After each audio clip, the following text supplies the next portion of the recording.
اللهم صل على سيدنا محمد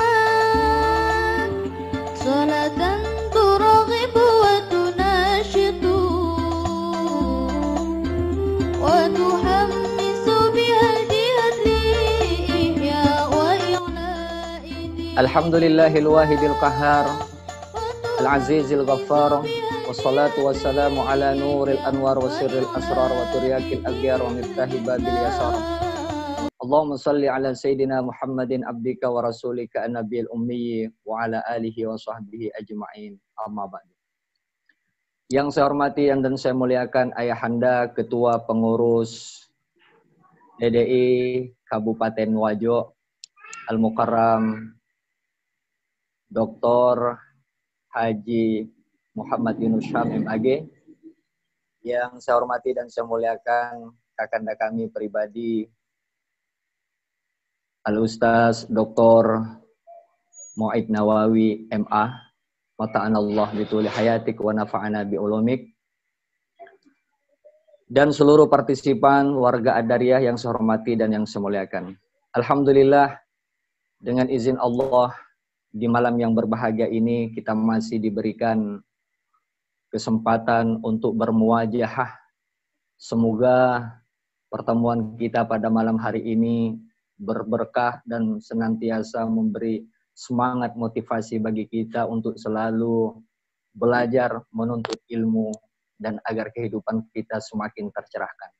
Fenomena yang terjadi sekarang ini, orang terkadang semakin semangat belajar, beribadah, tetapi amat sangat malas menuntut ilmu. Padahal dalam kitab Kifayatul Adqiya wa Minhajul Ashfiya wa kullu a'malin mardudatun bighairi ilmin la tuqbal, bahwa ilmu itu marbut tanpa didasari sebuah ilmu pengetahuan. Inilah kenapa PDDDI Kabupaten Wajo sangat antusias, sangat bersemangat untuk senantiasa mengadakan kajian terutama di bulan Syawal yang berbahagia ini. Salawat dan salam kita curahkan kepada baginda Nabi besar Muhammad sallallahu alaihi wasallam, Nabi selaku uswatun hasanah, panutan teladan yang terbaik bagi kita khususnya umat Islam. Saya agak lupa tadi tidak menyapa Ayahanda Al-Mukarram Kiai Haji Dr. Syuaib selaku partisipan juga dan selaku ayahanda kami semua warga Adariyah. Mata'anallah bituli hayatik wa nafa'ana bi'ulumik al-mukarram. Saudara-saudaraku, seluruh peserta dan partisipan kajian Syawalan, untuk mempersingkat waktu, kami pesan kepada pemateri karena ayahanda kami belum melihat ini, soalnya kami terus terang saja masih dalam perjalanan di Makassar. Ada sesuatu hal yang perlu saya selesaikan malam ini, tapi dalam kondisi apapun, spirit optimis kami untuk mengadakan kajian tidak akan pernah pudar semangat kami bersama seluruh teman-teman PDDDI Wajo, dan kami ucapkan terima kasih banyak. Ingat, acara ini live di Facebook, kemudian di YouTube. Kita bermitra dengan Klik Sulsel dan juga bermitra dengan Suara Keadilan dan TV Streaming. Kepada kakanda kami, Al-an falyatafaddal mashkura untuk memaparkan materinya. Tafadhal kami. Oke, Assalamualaikum warahmatullahi wabarakatuh. Alhamdulillahirabbil alamin. Wa bihi nasta'inu ala umuri dunya waddin. Wassalatu wassalamu ala asyrafil mursalin wa ala alihi wa sahbihi ajmain, amma ba'du. Para peserta Zoom yang dimuliakan Allah Subhanahu wa taala, segala puji hanya bagi Allah Subhanahu wa taala atas segala karunia. Selawat dan salam atas Nabi kita Muhammad sallallahu alaihi wasallam yang telah memberi kita agama Islam, dan kita menjadi mudah-mudahan selamat di dunia akhirat dengan agama Islam itu. Di kesempatan ini saya tentu ingin berterima kasih kepada panitia yang telah menghubungi saya untuk menjadi narasumber di acara ini. Saya selalu senang kalau ada seperti ini karena saya menjadi dipaksa untuk bikin makalah ya. Dengan dipaksa bikin makalah, saya jadi dipaksa juga untuk baca buku. Biasanya tanpa acara seperti ini, ya malas baca bukunya. Ada momentum yang memaksa. Ya penting, momentum-momentum seperti ini penting. Makanya di PTIK itu, mungkin Pak siapa namanya, Guru Taswaib Tahir tahu ya, saya sering mengadakan diskusi dosen. Ya itu hanya bukan untuk dosennya, untuk saya sebenarnya, biar ada keterpaksaan menulis. Ya, kita di makalah ini sebenarnya saya ingin menyampaikan kritik kepada peradaban Islam, sekaligus memberikan masukan bagaimana usulan bagaimana agar peradaban Islam bisa maju. Ada beberapa pertanyaan yang sering muncul ya terutama ketika terjadi pandemi ya. Ada pertanyaan, misalnya pertanyaan, mengapa pemerintah menutup masjid dan membiarkan pasar terbuka? Itu kan pertanyaan yang muncul di masyarakat. Atau misalnya, kenapa MUI menganjurkan sholat zuhur daripada sholat Jumat? Atau pertanyaan, mengapa umat Islam lebih takut kepada COVID-19 daripada kepada Allah? Saya hanya sempat mencatat ini, mungkin teman-teman sekalian, guru tak atau adik-adik mahasiswa itu mungkin sempat ketemu pertanyaan lain. Saya hanya mencatat ini. Yang ingin saya tanyakan adalah dari pertanyaan ini, kira-kira mana di antara pertanyaan-pertanyaan itu yang menggambarkan betapa majunya peradaban Islam? Mana pertanyaan?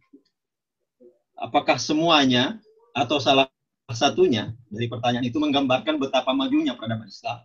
Atau tidak ada satupun dari pertanyaan itu yang menggambarkan bahwa peradaban Islam itu maju? Yang saya khawatir kalau kemungkinan yang terakhir, bahwa itu hanya menunjukkan betapa terkebelakangnya peradaban Islam. Misalnya, itu hanya untuk membuka diskusi. Atau ada pertanyaan lain. Saya sebenarnya merindukan ketika misalnya, kalau pribadi ya, ketika terjadi pandemi, tiba-tiba UIN Jakarta misalnya, tempat saya kuliah, mengatakan kami punya usulan vaksin. Nah, itu kan menunjukkan betapa majunya peradaban Islam. Tapi apa yang ditanyakan kayak gini, kenapa masjid dibuka, ditutup, dan seterusnya.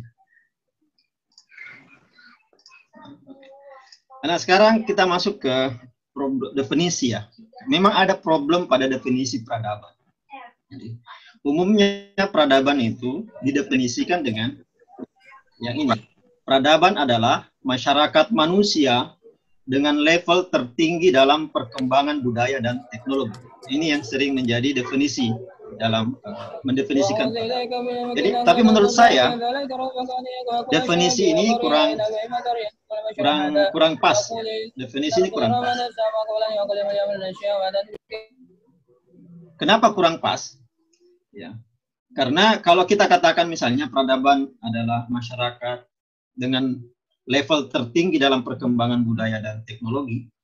Nah, menurut saya itu definisi yang kurang pas. Kenapa? Karena itu seperti mendefinisikan gunung dengan mengatakan gunung adalah puncak gunung saja. Padahal gunung itu kan ya seluruhnya, ada lerengnya, ada kaki gunungnya, ada lembah. Jadi itulah yang disebut gunung. Tidak bisa kita menyebut gunung itu hanya puncak. Tidak bisa, karena harus ada, itu tidak komplit disebut gunung kalau hanya puncaknya. Kemudian definisi ini kan hanya mengatakan puncak peradaban saja yang disebut peradaban. Sedangkan yang di bawahnya yang membangun peradaban tidak disebut peradaban. Padahal seandainya yang di bawah itu nggak ada, kan tidak ada puncak. Ya. Oke, kemudian persoalan lain adalah ada persoalan rasisme di sana. Jadi dalam definisi peradaban ini, dia ingin mengatakan bahwa ada manusia yang berperadaban dan ada manusia yang tidak berperadaban. Contoh misalnya, sekarang yang disebut berperadaban adalah Eropa, sedangkan negara-negara Muslim tidak berperadaban. Kalau kita melihat masa lalu di zaman kolonialisme, mengapa peradaban Barat bisa maju? Salah satunya adalah karena dia mengeruk kekayaan ya dari negara-negara jajahannya. Itulah yang menjadi fondasi peradaban mereka sehingga mereka semakin maju seperti sekarang ini. Ya. Terus dengan peran kita, misalnya Indonesia yang pernah dijajah cukup lama, dengan peran kita menyumbang kekayaan kita kepada Belanda misalnya, akhirnya Belanda maju sedemikian rupa. Kenapa hanya Belanda yang disebut berperadaban, Indonesia tidak? Padahal kita punya peran terhadap peradaban mereka. Nah, ini yang menjadi masalah ketika kita sebut peradaban itu hanya puncak-puncaknya saja, hanya level tertinggi. Sedangkan level bawah itu tidak disebut peradaban. Padahal peran mereka juga sangat besar. Nah, kritik terakhir terhadap definisi ini adalah, jika hanya level tertinggi budaya dan teknologi yang disebut peradaban, maka apa yang kita sebut peradaban saat ini, ya, misalnya kita punya smartphone sekarang, berarti suatu saat ini bukan peradaban lagi. Kenapa? Ya sudah maju peradabannya. Kita masih ingat, dulu saya di makalah itu contohkan pager. Mungkin Guru Taswaib mengalami pager. Dulu ada pager, penyeranta namanya. Nah itu pada waktu pager itu ada, wah itu sudah merupakan peradaban canggih sekali pada waktu itu. Saya waktu itu tahun 97, 96 mengalami itu. Betapa canggihnya pager. Tapi sekarang sudah ada smartphone. Betapa tidak berperadabannya yang disebut pager. Betapa tidak berperadabannya lagi yang disebut telepon rumah sekarang. Nah, kalau ini yang disebut peradaban, maka suatu saat nanti smartphone pun akan ketinggalan. Jadi sungguhnya mana yang disebut peradaban? Kita mengatakan sekarang ini berperadaban, ternyata 10 tahun kemudian sudah tidak berperadaban lagi. Jadi ketika ini yang dipakai sebagai puncak, peradaban adalah puncak teknologi manusia, kita belum ada kepastian bahwa kita sudah sampai ke puncak. Gitu. Jadi ini problem pada. Nah, bagaimana solusinya? Ini saya sampaikan solusi. Bagaimana solusi dari problem ini? Problem definisi peradaban ini. Saya ingin mengatakan bahwa peradaban itu tidak membatasi definisi pada kurun waktu tertentu dan tidak juga boleh dibatasi pada sebuah masyarakat tertentu. Kenapa? Karena peradaban adalah fenomena berkeberlanjutan. Sama dengan gunung tadi. Yang disebut gunung itu bukan hanya puncaknya, tapi dari kaki gunung itu sudah gunung. Nah, setiap masyarakat dan setiap waktu ya punya peradabannya masing-masing. Karena masing-masing punya peradabannya, maka tidak bisa kita bandingkan ini lebih maju dari yang lain. Ya, karena masing-masing punya peran dalam peradaban itu. Peradaban adalah sebentuk kontinuitas, kontinum. Itu yang disebut peradaban.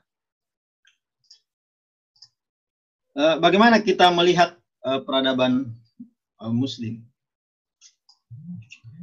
Nah, saya memahami bahwa peradaban Islam adalah peradaban yang terbentang sejak pertama kali turunnya Al-Quran.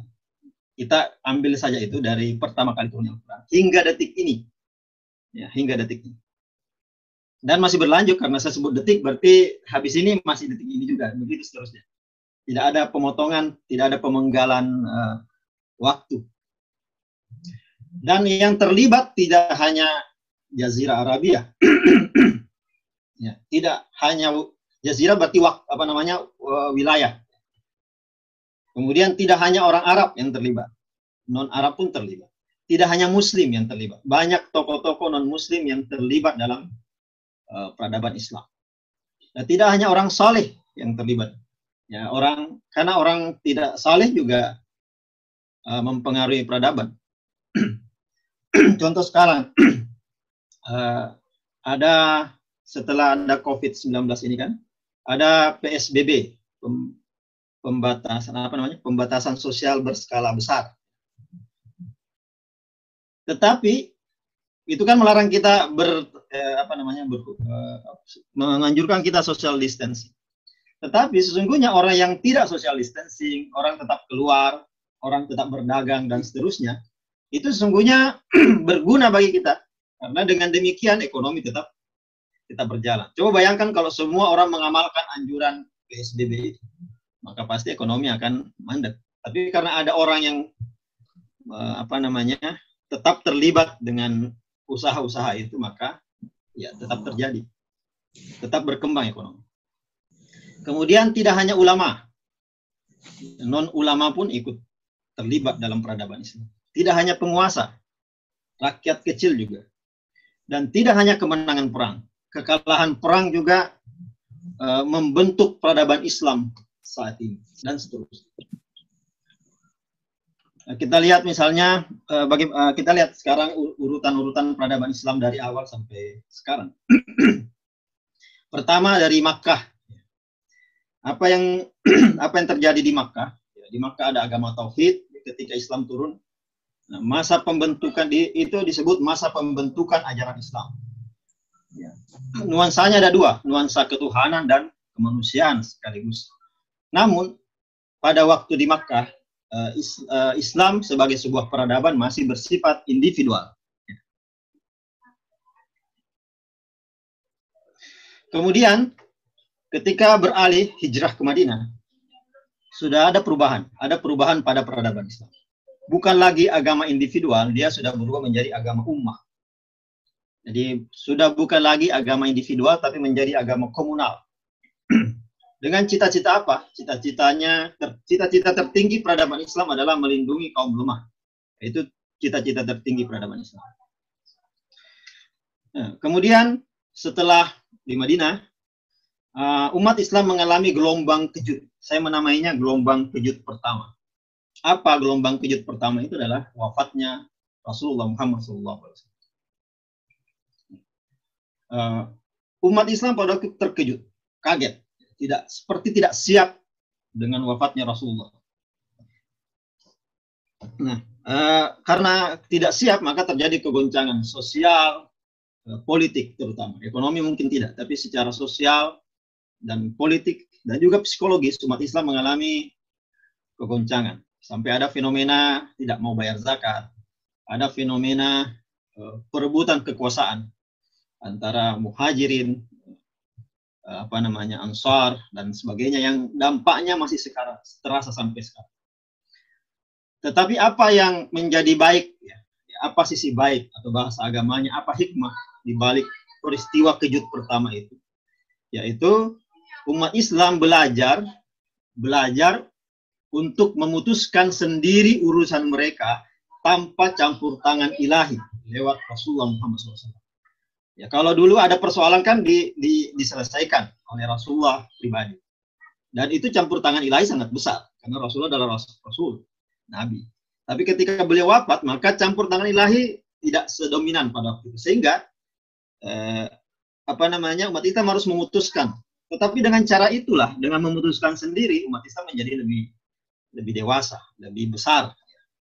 Ini ibarat seorang anak yang ditinggal orang tuanya, sehingga dia tidak bisa lagi bergantung kepada orang tuanya untuk memutuskan urusannya. Dia harus memutuskan sendiri.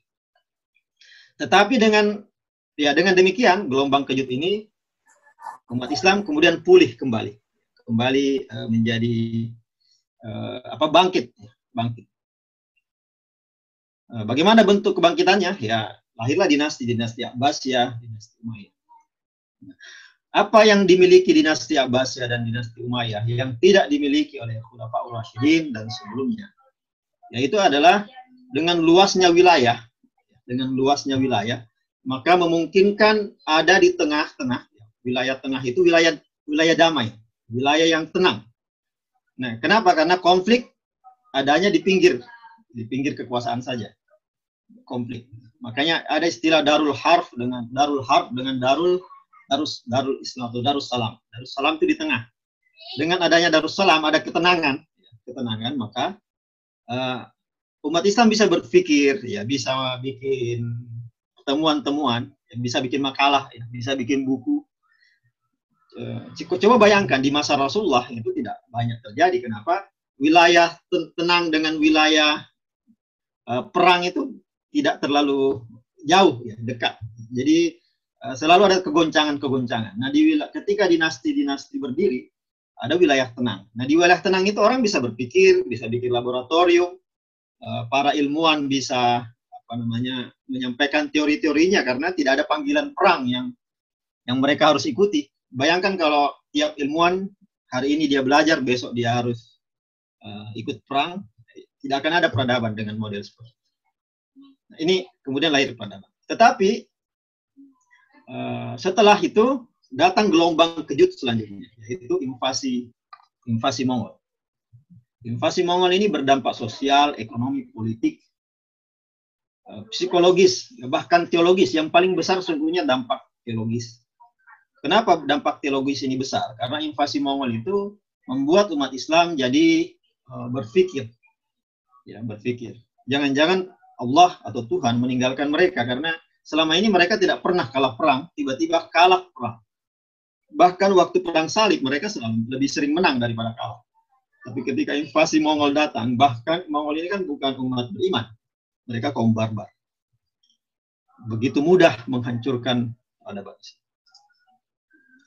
Tapi berlanjut, ya, kembali pulih. Jadi setelah serangan Mongol, umat Islam kembali pulih. Berdiri apa? Dinasti-dinasti. Ada dinasti Utsmani, ada Safawi, ada Mughal. Tetapi datang lagi gelombang kejut selanjutnya, yaitu kolonialisme Eropa, atau khususnya Eropa Barat. Dia menjajah penduduk wilayah-wilayah yang berpenduduk Muslim. Nah, ini gelombang kejut selanjutnya. Umat Islam kembali terpuruk gara-gara ini. Tetapi ya sekitar 250 tahun atau 350 tahun kemudian negara wilayah-wilayah Muslim itu merdeka kembali, mereka merdeka. Tetapi ada yang berbeda. Jadi ketika dulu dijajah, dengan merdeka itu umat Islam sudah berubah, wilayahnya sudah berubah, kulturnya sudah berubah. Saya mengumpamakannya dengan umat Islam pada waktu itu masuk ke pintu yang jadi ibarat masuk rumah, masuk ke sebuah pintu tapi keluar di pintu yang lain. Jadi ketika dulu dijajah dan merdekanya itu udah beda. Apa yang berbeda? Waktu itu ada aturan baru, yaitu negara bangsa, istilahnya nation state. Pada waktu negara-negara berpenduduk Muslim itu dijajah, belum ada sistem itu. Tapi ketika di merdeka sudah. Ya, contohnya Indonesia. Dulu ketika dijajah, pertama kali bukan Indonesia yang dijajah, tapi kerajaan Goa, kerajaan Bone. Tapi ketika merdeka, dia keluar menjadi Indonesia. Tidak menjadi merdeka, menjadi kerajaan Goa kembali, kerajaan Bone atau kerajaan. Nah, ini berbeda. Nah, sedangkan sistem negara bangsa ini, nation state, itu adalah buatan, produk dari modernitas Eropa. Itu bentuk pulihnya umat Islam dari kolonialisme. Kemudian datang lagi gelombang kejut selanjutnya. Saya menganggapnya ini gelombang kejut terakhir. Sementara ini terakhir, ya. Yaitu modernitas. Ya, modernitas. Nah, gelombang kejut yang keempat ini sama dengan kejut yang lain dalam hal mengagetkan, sama-sama kaget umat Islam. Tetapi sepertinya ada yang ada yang berbeda dari gelombang kejut. Karena boleh kita sebut bahwa gelombang kejut yang kedua, terutama misalnya Mongol, kemudian kolonialisme, itu musuh bagi umat Islam. Tetapi modernitas sepertinya bukan musuh, sepertinya. Nanti kita bisa diskusikan apakah dia musuh atau bukan. Yang pasti dalam peradaban Islam, ada yang mengatakannya musuh dan ada yang mengatakannya bukan musuh. Karena itu, nanti dalam peradaban Islam, oleh para pemikir peradaban Islam, mereka akan ada dua aliran, ya. Satu memusuhi modernitas, satu merangkul modernitas. Akan ada beda. Nah, tentunya yang memusuhi menganggap modernitas sebagai musuh, tetapi bagi yang merangkul, mereka menganggap modernitas bukan musuh. Saya lebih cenderung untuk tidak memusuhi modernitas. Karena saya merasa perlu berdamai dengan modernitas. Saya curiga, jangan-jangan modernitas ini bukan musuh. Kenapa? Ya, ada beberapa alasan kenapa dia modernitas. Tapi sebelum kita sampai kepada alasan kenapa modernitas itu bukan musuh, ya kita pahami dulu apa itu modernitas. Nah, modernitas itu punya satu kata kunci yang mengganggu bagi umat Islam. Apa itu kata kuncinya? Karena dia bersifat antropomorfis. Apa itu antropomorfis? Antropomorfis artinya antro itu manusia. Jadi antroposentris. Sesungguhnya lebih pas bahasanya antroposentris. Jadi menjadikan manusia sebagai pusat. Nah, itu agak berbeda dengan peradaban lama, karena menjadikan Tuhan sebagai pusat, teosentris dulu. Nah, apa tanda-tanda dari antroposentris modernitas? Pertama, sains. Ya. Sains itu punya spirit. Apa spirit sains? Setiap individu mempunyai hak untuk mengakses kebenaran. Ya. Apa bedanya dengan dulu? Dulu bedanya adalah yang bisa mengakses kebenaran, kalau di zamannya abad pertengahannya Barat, mereka yang bisa mengakses kebenaran cuma pendetanya. Nah, kalau sains, tidak. Seluruh orang bisa mengakses kebenaran, bukan hanya pendeta. Dulu istilahnya hanya gereja yang tahu kebenaran. Sedangkan orang di luar gereja nggak tahu. Nah, dalam sains tidak. Siapapun bisa mengakses kebenaran. Kemudian yang kedua adalah industri. Dengan industri, setiap individu mempunyai hak untuk memperkaya diri dengan industri. Ini juga adalah salah satu spirit modernitas. Kemudian demokrasi. Demokrasi juga ada spirit modernitas. Setiap individu mempunyai suara yang sama dan setara. Jadi kalau kita masuk ke bilik suara, kalau lagi nyoblos memilih presiden, memilih bupati, kepala daerah, ya suara kita dengan guruta itu sama, dihitung sama. Guruta kalau nyoblos dihitung 1, kita juga. Walaupun santri belum menguasai jurumiyah, tetap saja berhak dihitung 1 suara. Nah, itu demokrasi. Kemudian HAM, setiap individu punya hak dan kewajiban yang sama dengan hak asasi manusia. Terus sekularitas atau sekularisme, lembaga negara dianggap tidak sakral lagi, sehingga prosedurnya pun dilaksanakan secara manusiawi. Misalnya bagaimana memilih presiden, dia dipilih secara manusiawi. Dia kampanye, dia dipilih, suara terbanyak, ya dia yang menang. Nah, ini merupakan antroposentrisme modernitas yang berbeda dengan peradaban lama, karena peradaban lama menjadikan bukan antro yang menjadi sentris, tetapi theo, Tuhan menjadi sentris. Nah, saya mengusulkan ini. Ya, kita berdamai dengan modernitas. Saya tidak berada pada posisi ini. Bisa salah, bisa benar. Bahwa kita harusnya berdamai dengan modernitas. Mengapa? Modernitas itu pertama, sesungguhnya modernitas itu bukan benda asing bagi Islam. Kenapa? Karena peradaban Islam berperan dalam kelahiran modernitas. Jadi apa yang disebut modernitas yang dilahirkan di Eropa Barat, itu Islam punya peran besar. Katakanlah misalnya, kalau peradaban Islam itu peradaban Eropa Barat itu mulai diinisiasi oleh misalnya René Descartes misalnya. Descartes itu belajar kepada orang-orang Muslim. Paling tidak bukunya sampai dibaca oleh mereka, sehingga mereka bisa menemukan. Konon misalnya ketika Descartes wafat, di perpustakaannya ditemukan karya-karya Imam Al-Ghazali. Artinya peran Islam besar dalam modernitas, karena itu modernitas bukan musuh. Kemudian alasan kedua, modernitas itu sudah seperti udara, seperti oksigen maksudnya. Hampir tidak ada kehidupan Muslim satupun yang tidak bersentuhan dengan modernitas atau tidak dipengaruhi oleh Zoom misalnya, yaitu bagian dari modernitas. Bagaimana cara menolak sesuatu yang hampir hampir ada di mana-mana, ya. Dia ada di mana-mana. Bagaimana menolak sesuatu yang seperti oksigen? Kemudian sains yang dimiliki modernitas. Peradaban Islam juga tidak asing dengan sains.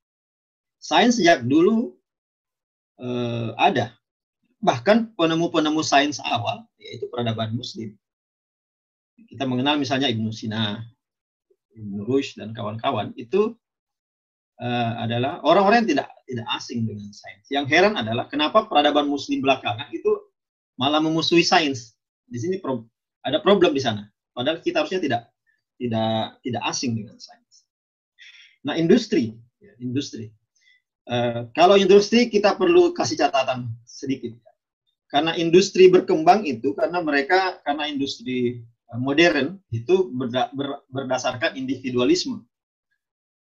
Nah, inilah yang harus dilawan. Kenapa? Bukan dilawan, tapi dikritisi, diberi warna lain. Karena peradaban Islam tidak mungkin berasaskan individualisme. Islam sudah terbiasa dengan komunalisme. Kalau bahagia bersama, kalau menderita bersama. Itu sudah menjadi bagian dari spirit peradaban Islam. Nah, itu memang berbeda dengan individualisme. Tapi kita tetap bisa memajukan industri tanpa harus menjadi individualis.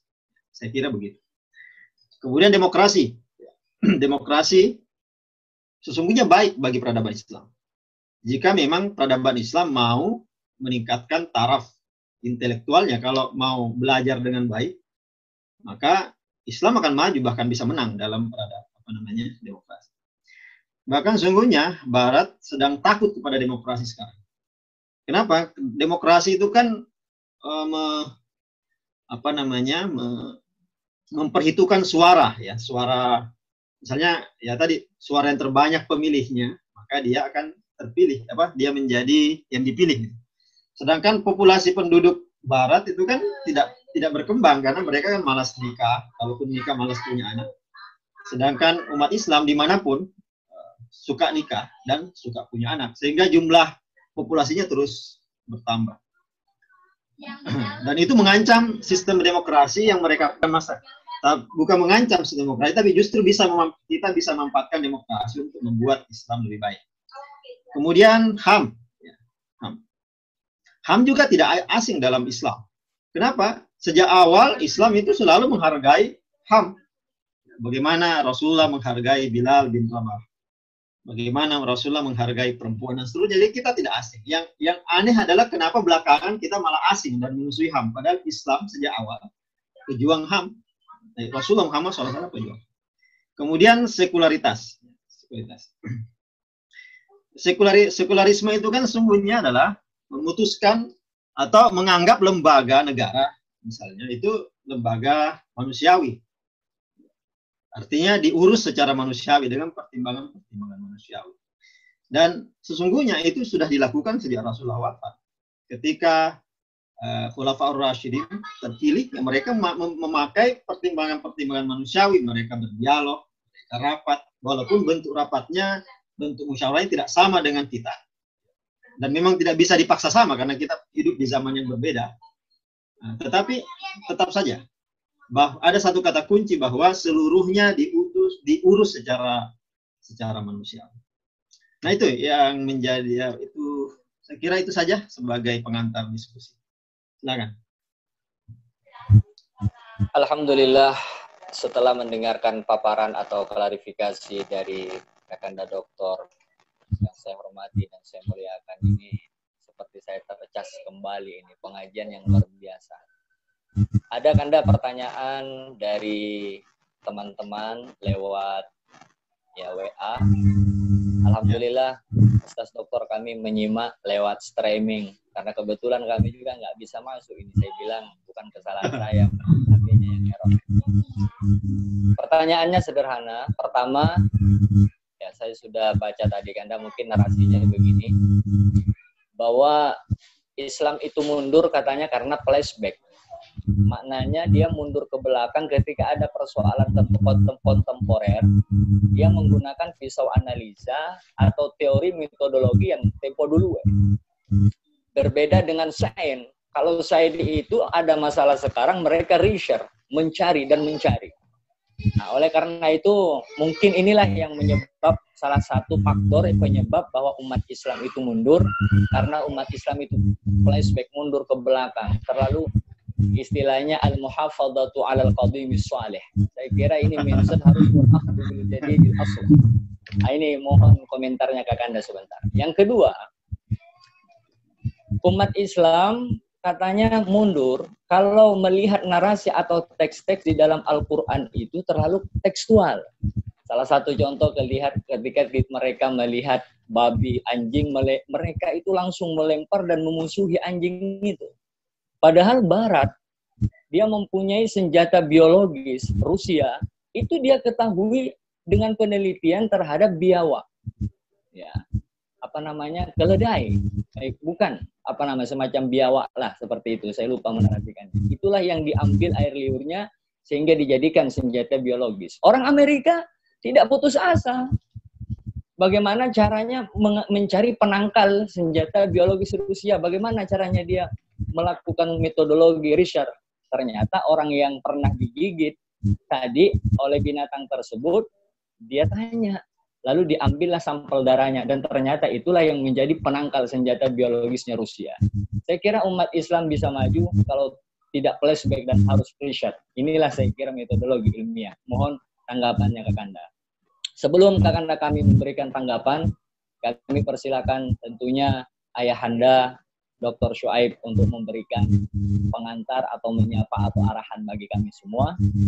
Dan terakhir saya meminta kepada Bapak Sekretaris PD DDI Wajo untuk memandu kegiatan acara ini. Tetap kami ikuti Kakanda, tapi ada seorang pejabat yang ingin kami temui malam ini, mudah-mudahan ada barokahnya.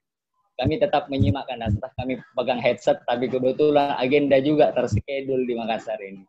Mohon doanya Ayahanda, kami serahkan kepada Ustaz Hamzah, PD nanti untuk menghandle acara ini, dan kami persilakan Ayahanda Dr. Syuaib untuk memberikan arahan, tambahan, ataupun komentar dan menyapa kita warga Adara semua. Al-an faliyatafadhal masykur. Terima kasih ya. Ya, saya pikir apa yang disampaikan oleh Pak Muhid itu menarik sekali ya, menarik sekali, dan menurut saya itu video-video yang nanti seperti Pak Muhid ini perlu disebarkan ya, karena masih banyak warga kita, masyarakat kita ini yang tidak begitu paham tentang modernitas ya. Mereka sangat anti, banyak sekali kelompok-kelompok yang ada sekarang ini yang sangat anti dengan modernitas. Tapi sesungguhnya mereka tidak memahami apa sebenarnya modernitas itu kan. Nah, makanya saya melihat apa yang disampaikan tadi oleh Pak Muhid cukup mencerahkan tentang modernitas itu sendiri, sehingga saya menganggap bahwa apa yang disampaikan Pak Muhid ini perlu disebarkan kemana-mana biar masyarakat kita banyak juga yang tahu tentang modernitas itu. Sekarang ini seperti yang saya amati itu kan banyak video-video yang tersebar di mana-mana di YouTube itu kan ya. Tapi konten-kontennya itu kan mungkin tidak mengajak masyarakat itu untuk berpikir maju ya. Bahkan cenderung menciptakan gesekan-gesekan di masyarakat kan. Nah, ini yang kita sebenarnya khususnya kita ini warga DDI sebagai masyarakat DDI yang punya pemahaman moderasi, jangan sampai kita terlibat di situ. Nah, kita harus menjadi bagian yang tak terpisahkan dalam upaya mencerdaskan pemahaman masyarakat khususnya yang terkait dengan keislaman, supaya masyarakat kita ini tidak terbelenggu dengan pemikiran-pemikiran yang menurut saya itu justru membawa mundur masyarakat kita saat ini di Indonesia. Nah, saya sangat setuju dan saya sangat berharap misalkan kajian-kajian yang disampaikan oleh Pak Muhid ini, atau juga mungkin nanti ada teman lain seperti Pak Sahrullah atau yang lain-lain untuk membahas masalah-masalah yang terkait dengan pemikiran-pemikiran keislaman. Jadi tidak semata melulu tanya jawab tentang hukum-hukum hukum-hukum fikih ya, yang ramai sekarang ini. Saya melihat masalah-masalah sufisme juga itu sangat penting sekali untuk kita kembangkan, karena jarang sekali yang berbicara masalah itu. Nah, saya pikir masyarakat juga itu sangat membutuhkan pemikiran-pemikiran seperti itu. Nah, saya yakin bahwa kader-kader DDI itu memiliki kemampuan untuk menjelaskan hal-hal yang terkait tadi yang saya katakan itu. Jadi saya terus terang mendukung sepenuhnya dan mengapresiasi dan berharap misalkan ceramah-ceramah seperti yang disampaikan Pak Muhid ini disebar dan juga diperbanyak lagi dengan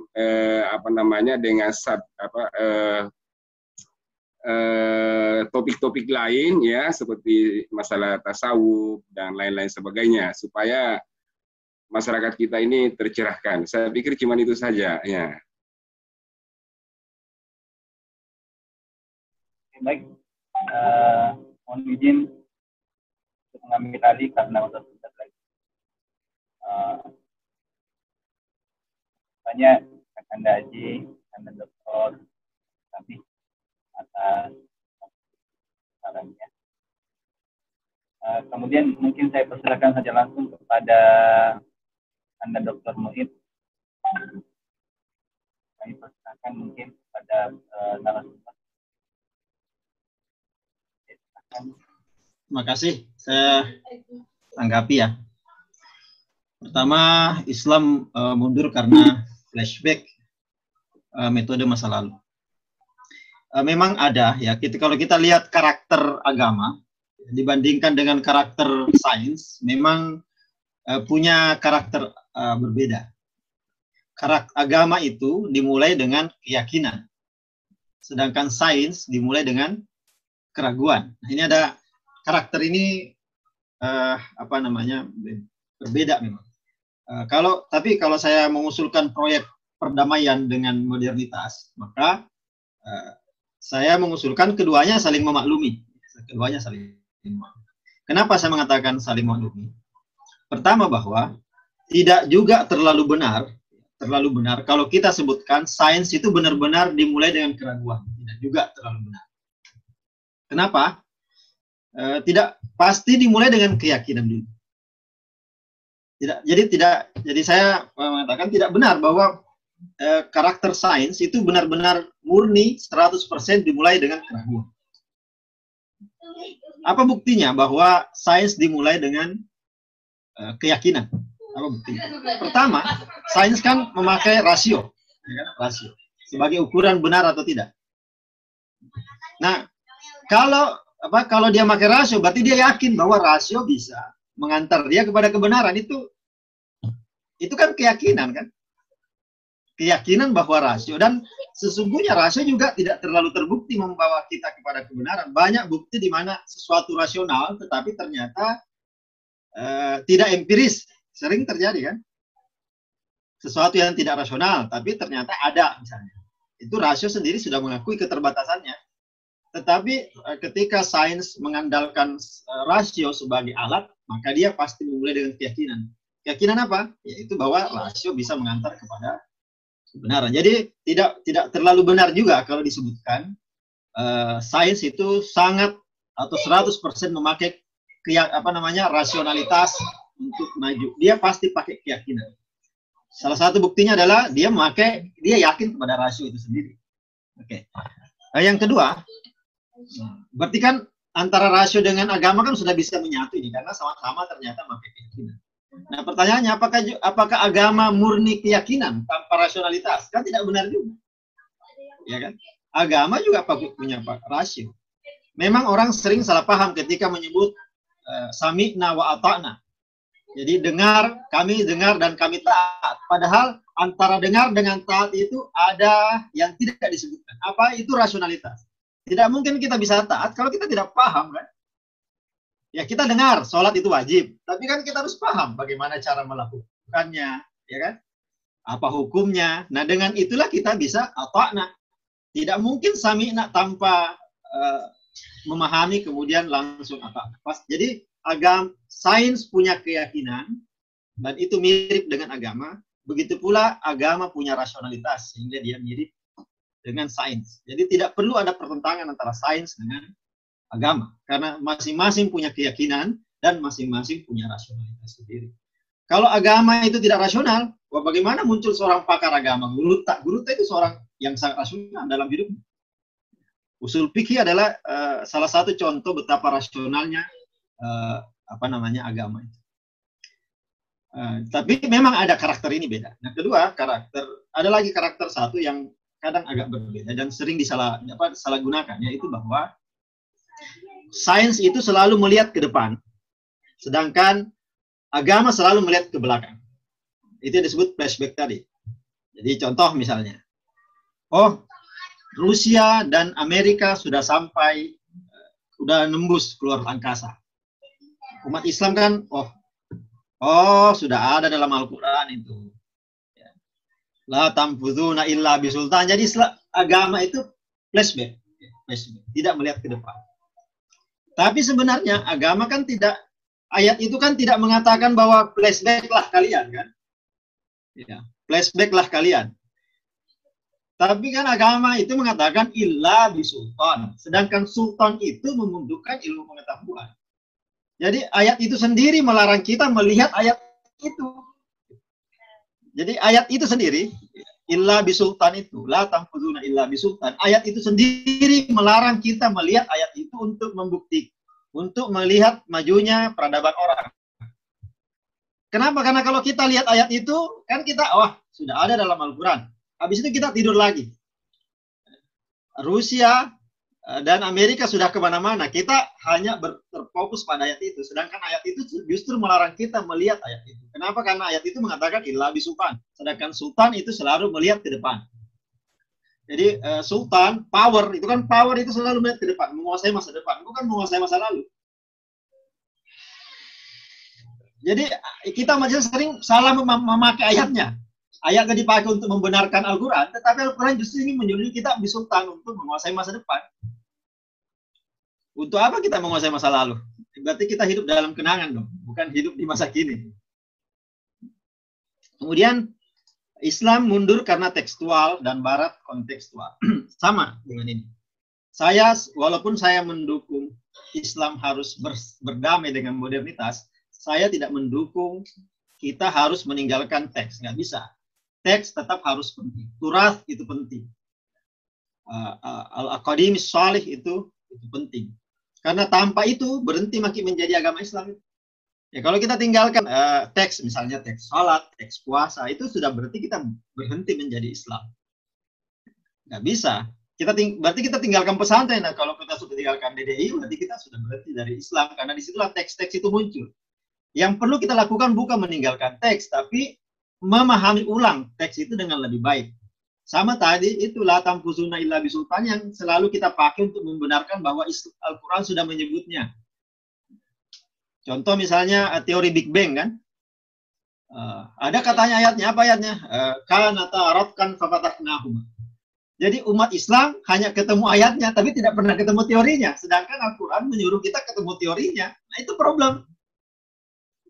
Ayat itu untuk mengantar kita menemui teori, bukan malah ketemu ayat. Jadi selama ini kita selalu menjadi pembenar saja kepada teori yang ditemukan oleh orang lain, yang bukan muslim. Nah terus, kalau saya mengumpamakan, kita tukang stempel, kerjaan kita tukang stempel. Peradaban orang maju, kita stempel, ada ayatnya. Sedangkan kita sendiri tidak pernah maju-maju. Jadi kita jangan meninggalkan teks, itu nggak boleh. Itu pajan yang mencaji seleng nareko isalai teks. Tetapi kita memahami ulang teksnya. Nah, itu yang kita lakukan.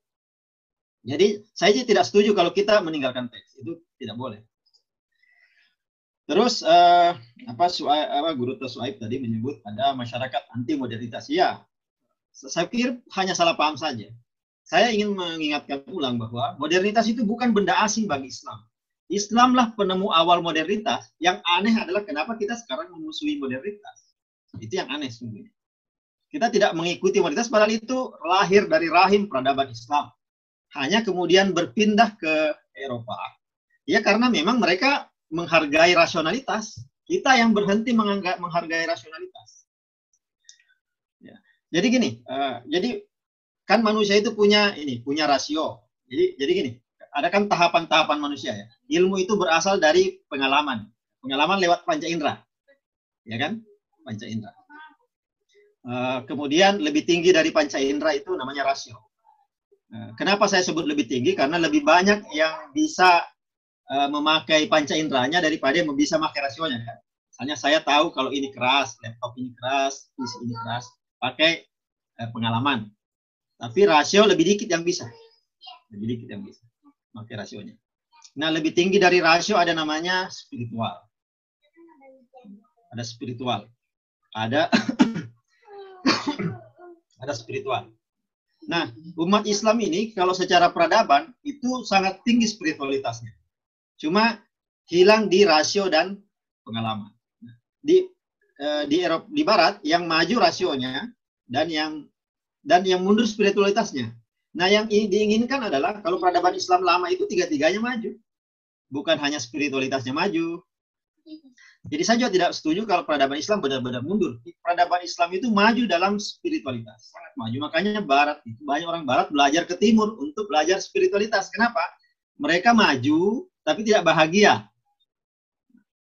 Nah, itu. Mereka maju banyak uangnya, gedung-gedungnya tinggi, mereka bisa menembus langit dengan pesawat ulang-alik, tetapi mereka tidak bahagia. Nah, mereka belajar bahagia itu ke Timur. Salah satunya adalah ke dunia Islam. Karena dalam Islam peradaban spiritual sangat tinggi. Itu harus diakui, itu benar. Hanya yang kurang adalah peradaban yang rasional dan yang tadi yang apa namanya? Yang empiris, itu yang kurang. Jadi kedua peradaban ini harus bertemu untuk menyatu ya, untuk saling melengkapi. Kita belajar rasionalitas Barat dan Barat belajar spiritualitas kita karena kita maju dalam spiritualitas. Dan mereka mengaku itu. Dan terakhir pertanyaan apa namanya tanggapan dari Guru Suhaib, hukum fikih ya, hukum fikih. Iya, sama aja saya ingin mengatakan bahwa tidak bisa kita tinggalkan hukum fikih. Tadi pertanyaan-pertanyaan orang ketika pandemi datang kan, misalnya tentang perdebatannya tentang bolehkah, kenapa kita harus meninggalkan masjid? Kenapa harus salat jamaah di rumah?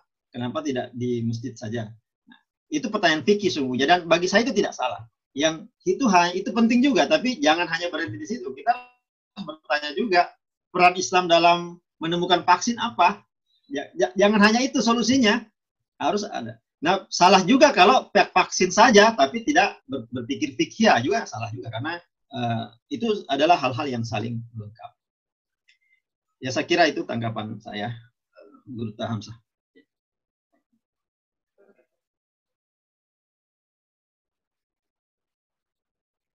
Ya, baik. Ini detail sekali atau jawaban balik dari Anda. Jadi ada dua penanya tadi. Yang pertama sudah dengan tanggapannya oleh Ustaz tadi. Mungkin ada beberapa poin memang yang harus kita pahami dan memang mengandung atau potensinya dalam bahasa. Saya pikir ada juga ini yang raise hand. Saya persilakan dulu kepada Ananda Salahuddin Al-Aisy. Silakan bertanya kepada narasumber. Silakan. Bismillahirrahmanirrahim. Assalamualaikum warahmatullahi wabarakatuh.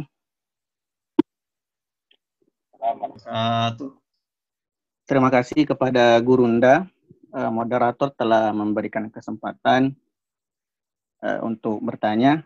Sebelumnya saya ingin menyapa kepada Kakanda Dr. Abdul Muhid. Saya salah satu mahasiswa di UIN Syarif Hidayatullah Jakarta dan gara-gara corona ini terpaksa harus pulang kampung. Jadi menikmati masa liburan di kampung. Karena sudah lama di Jakarta dan mungkin bisa dibilang sebagai berkah corona juga saya akhirnya bisa bersilaturahmi, mungkin juga nanti berdialog atau berdiskusi secara langsung kepada Kakanda pemateri Dr. Abdul Muhid. Langsung saja yang ingin saya tanyakan mengenai masalah ada sebuah statement dari seorang guru besar di universitas ternama di Indonesia, kalau nggak salah itu dari Universitas Teknologi Semarang kalau nggak salah. Dia pernah membuat statement bahwa salah satu penyebab kemunduran umat Islam adalah karena mereka terlalu fokus pada hal-hal yang sifatnya teologi. Artinya mereka terlalu fokus sama hal-hal yang sifatnya ketuhanan. Kemudian mengabaikan perkembangan-perkembangan yang dalam ilmu sains terutamanya. Padahal kalau kita teliti secara lebih detail, Al-Quran itu sebenarnya lebih banyak ayat-ayat tentang ilmu pengetahuan sainsnya daripada daripada tentang teologi, apalagi fikih. Itu Al-Quran. Jadi bisa dianggap atau bisa dikatakan Al-Quran sebagai kitab yang ilmiah begitu. Lebih banyak tentang ayat-ayat ilmiahnya. Salah satunya mungkin tentang di surah hal ataka 'alal insan itu, afala yanzuruna ilal ibli kaifa khuliqat. Tapi mengapa justru umat Islam ini malah tidak memperhatikan ayat-ayat sains tersebut, tapi justru malah fokus kepada teologinya. Inilah yang mungkin sering dikatakan oleh para tokoh ulama bahwa peninggalan dari Ibnu Qayyim al-Jauzi atau mungkin juga Imam Al-Ghazali. Jadi menurut guru besar ini, Islam itu mestinya harus fokus kepada ayat-ayat sainsnya tadi ini supaya bisa memiliki peradaban yang maju. Sehingga kita bisa dia mengambil kesimpulan akhirnya kita umat Islam sekarang hanya bisa mengecap peradaban yang dimiliki oleh Barat tadi sebagai peradaban, bahwa umat Islam telah menemukan terlebih dahulu seperti yang dikatakan tadi oleh Kakanda pemateri, hanya sebagai tukang stempel, kurang lebih seperti itu. Nah, yang bikin saya agak dilema karena muncul statement juga dari tokoh ulama Islam yang terkenal, kalau tidak salah dari Pak Haidar Bagir. Dia mengatakan bahwa tujuan atau umat Islam saat ini justru kekurangan di bidang tasawufnya. Jadi sudah maju, tapi kita kurang tasawuf. Itu kata Pak Haidar Bagir. Sedangkan kita ketahui bahwa beliau ini adalah seorang yang pakar dalam kajian pemikiran Islam, tapi yang mengherankan bagi saya kenapa beliau mengeluarkan statement seperti itu. Nah, mohon klarifikasinya atau mohon penjelasannya, Pak Dokter, bagaimana mengkompromikan antara dua statement yang secara zahiriahnya ini agak-agak bertentangan. Kurang lebih seperti itu. Terima kasih. Allahul musta'an. Assalamualaikum warahmatullahi wabarakatuh. Baik, mungkin saya persilakan langsung kepada Kanda Dokter. Ya, terima kasih, Guru Tah.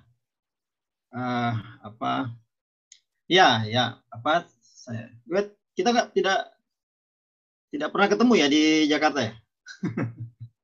Tidak pernah, Kak. Aduh, ternyata sesama DDI tidak ketemu. Oke, saya ingin begini. Jadi ya, saya sepakat bahwa maksudnya setengah sepakat, setengah tidak. Dalam arti begini, bahwa memang kedua pendapat ini harusnya disatukan ya. Disatukan. Begini, didamaikan. Ya, yang dimaksud dengan terlalu berpikir teologis tadi yang saya sebut tadi, bahwa jadi kata teologis ini harus dipahami ulang, bahwa yang dimaksud oleh guru besar ITS itu berpikir teologis adalah seharusnya sesuatu itu dilihat secara ilmiah, tapi kok dipahami secara teologis, padahal bukan persoalan teologis. Contoh ya, contoh yang paling dekat ini pandemi kemarin. Ada pernyataan seperti ini, kenapa kita takut pada corona? Lebih takut pada corona daripada Allah. Nah, ini kan maksudnya pernyataan teologis, tapi tidak pada tempatnya.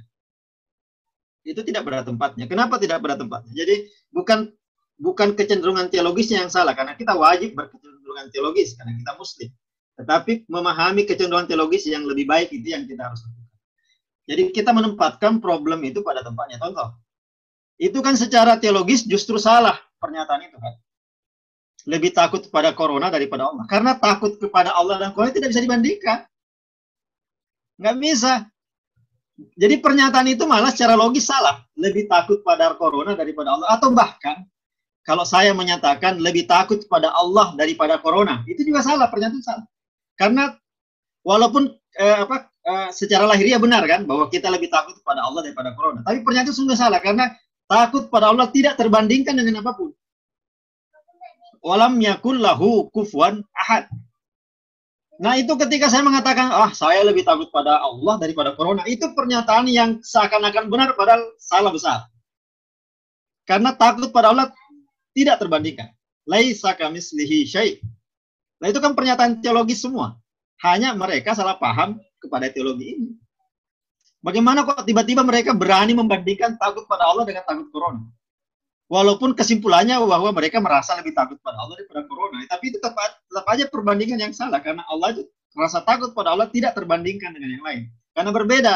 Kalau kita takut pada Allah kan, ya urai pau biasa tuh tak pesantren itu makeda ko matau ki kuangnya mak depe ki, matau ki corona mak bela ki, kan itu kan sudah jelas salah, jelas beda. Jadi bagaimana membandingkan sesuatu yang secara zat berbeda? Jadi tidak ada salahnya dengan berpandangan teologis, yang salah adalah menempatkan pandangan teologis secara serampangan ya, kepada hal-hal yang sungguhnya bukan persoalan teologis. Nah, karena itu yang menarik ketika Pak Haidar Bagir menawarkan itu. Jadi itu juga sungguhnya pandangan teologis, cuma bernuansa sofistik tawarannya Pak Haidar Bagir. Itu gini, juga diajukan oleh orang-orang sufi seperti William Citik, diajukan oleh Syed Hussein Nasr, bahwa ya tasawuf penting karena tasawuf itulah di mana tauhid itu paling murni. Ya, kenapa? Gini, jadi contoh sekarang, misalnya kenapa kenapa peradaban modern itu membuat alam menjadi rusak? Kenapa?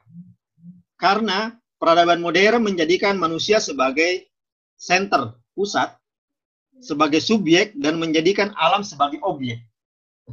Jadi mereka merasa sayalah pusat alam semesta. Karena itu saya berhak menindas alam raya, saya eksploitasi alam raya. Itu kan cara berpikir modern yang harus dikritisi. Nah, dengan inilah masuk tauhid. Tauhid itu mengatakan kita semua ini satu. Kita semua satu. Tidak ada pembedaan antara alam dengan manusia, kita satu. Nah, konsep tauhid ini bisa dimasukkan atau menjadi kritik kepada peradaban modern yang menyiksa alam. Sehingga terjadi zaharal fasadu fil barri wal bahri. Kenapa? Karena manusia merasa bukan bagian dari alam. Padahal itu konsep tauhid mengatakan kita adalah bagian dari alam. Kapan kita menyakiti alam, itu sama dengan menyakiti diri kita sendiri. Loh, kalau kita merusak alam terus siapa? Itu kan sama dengan membakar rumah sendiri. Pada tuh kayak monrogi kubolai. Itu nih bola tak kayak kilo monro. Jadi jangan pisahkan antara kita dengan rumah kita. Karena kapan kita menyiksa rumah, ya kita mau tinggal di mana. Nah, konsep tauhid penting di sini dipakai. Jadi cara pandang kita kepada alam dengan manusia adalah satu. Tauhid malah lebih tinggi bahwa kita dengan Allah itu satu. Jadi bukan hanya dengan alam kita satu, kita dengan Allah satu. Jadi ketika kita tidak menyembah Allah, di saat bersamaan kita melukai kemanusiaan. Begitu pula kalau kita melukai kemanusiaan, maka kita melukai ketuhanan. Contoh, ayatnya banyak, kita hafal kan, ara'aital ladzi yukadzibu biddin. Siapa yang mendustakan agama, itu Allah. Ya, mereka itu menghadiri yatim. Jadi kapan orang melukai kemanusiaan, maka dia melukai ketuhanan di saat bersamaan. Begitu pula kapan manusia melukai ketuhanan, maka dia melukai kemanusiaan. Begitu, itu tauhid, itu konsep. Jadi sesungguhnya tidak ada salahnya kita melihat segala sesuatu secara teologis, karena memang itu menjadi misi kita sebagai muslim, tidak bisa terlepas. Hanya selama ini kita kadang salah paham kepada tauhid itu, kita gunakan secara serampangan sehingga memundurkan peradaban Islam. Ya, saya kira seperti itu. Ya.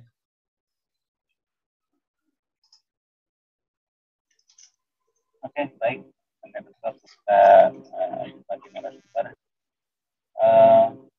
Pikir itu latihan ada ya, tentang statement teologisnya dan kondisi kekinian yang kita hadapi saat ini. Jadi yang disampaikan tadi itu sudah sering keluar masuk dengan kita, cara membandingkan yang bahwa saya tidak takut pada corona, hanya jelaskan secara gamblang, cuman kadang masyarakatnya tidak mau mengerti. Ya, mesti tapi saya tidak. Baik, saya mau persilahkan lagi dikonfirmasi, ditanggapi, pertanyakan. Mungkin saya persilahkan untuk ada jadi pengawas pendidikan agama Islam di hormat saya. Halo, Assalamualaikum warahmatullahi wabarakatuh. Terima kasih atas kesempatan yang diberikan, yang kami hormati Kakanda narasumber pada malam ini, seluruh partisipan yang sempat hadir, alhamdulillah. Sebenarnya saya menyesal ini karena terlambat masuk tadi. Ya, mudah-mudahan ada linknya kembali ini untuk dilihat ulang dari pemaparan awal materi. Ya, saya ingin bertanya juga, kesempatan ini saya pergunakan untuk bertanya terkait juga tadi dengan rasionalitas dan spiritualitas. Halo? Ya, terus ya. Oh iya, rasionalitas dan spiritualitas. Saya juga ingin flashback juga untuk melihat kembali ketika misalnya perjalanan Imam Al-Ghazali yang pada awalnya kalau tidak salah itu adalah filosof, tetapi kemudian dalam proses pemikirannya itu, keguncangan berpikirnya itu, kemudian dia menemukan tasawuf, sehingga di situ spiritualitasnya lagi. Dan ini menurut sebagian orang bahwa inilah yang katanya menyebabkan kemunduran dalam peradaban Islam. Ya, mohon pencerahan dari situ, Kanda. Kemudian yang kedua, tadi disebutkan bahwa manusia yang menganggap alam ini sebagai objek, sehingga manusia mengeksploitasi alam. Ya. Kalau begitu bagaimana kita menempatkan atau memahami ada salah satu ayat yang disebutkan bahwa huwallazi khalaqalakum ma fil ardi jami'a. Dialah Allah yang menjadikan bagimu yang di bumi itu semuanya. Artinya silahkan kalaulah menurut pemahaman awal ini ya. Kemudian di dalam ayat-ayat lain juga disebutkan bahwa dia menundukkan lautan, menundukkan alam dan semacamnya. Ya. Terus yang ketiga, terkait dengan modernitas, antara diambil atau tidak, iya, itu tadi ternyata ada kata kunci yaitu berdamai dengan modernitas. Iya, saya melihat ada satu gerakan ini, yang ingin mungkin dalam tanda kutip berdamai juga dengan modernitas ini. Ketika misalnya dalam modernitas itu yang menjadi dalam modernitas itu ada industri yang melahirkan individualisme, maka kemudian bisa didamaikan dengan komunalis, istilahnya tadi, sosial ya. Kemudian kemudian dalam demokrasi satu hak suara untuk setiap orang itu masing-masing sama, maka kemudian bisa diubah bahwa ada perwakilan misalnya yang lebih ahli, yang lebih tahu untuk menentukan suara. Ya.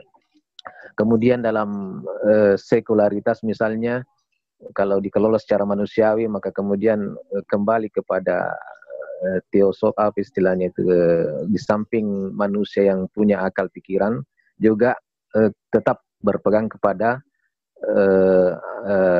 teks-teks Al-Quran dan hadis. Ya. Dan gerakan ini saya lihat adalah kalau menurut pemahaman saya adalah gerakan khilafah. Jadi ada gerakan khilafah itu yang ingin berdamai dengan modernitas itu. Iya. Apakah bahasa saya ini bagaimana ini? Mohon tanggapan dari Kakanda ini. Bagaimana Kakanda melihat gerakan ini? Ya, terima kasih.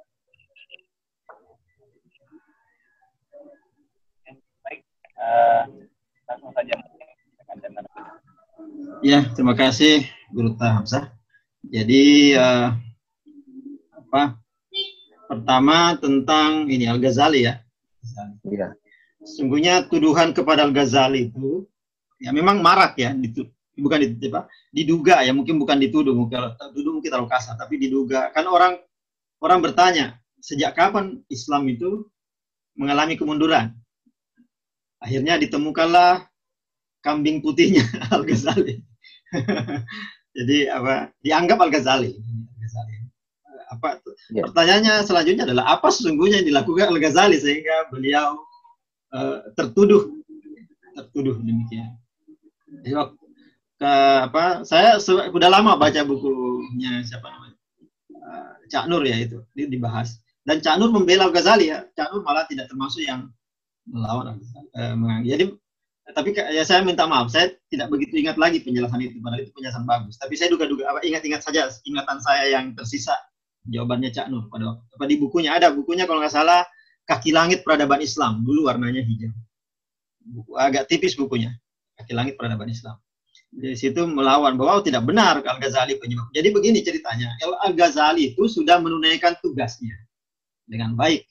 Jadi waktu itu pendapat Al-Ghazali benar pada waktu itu.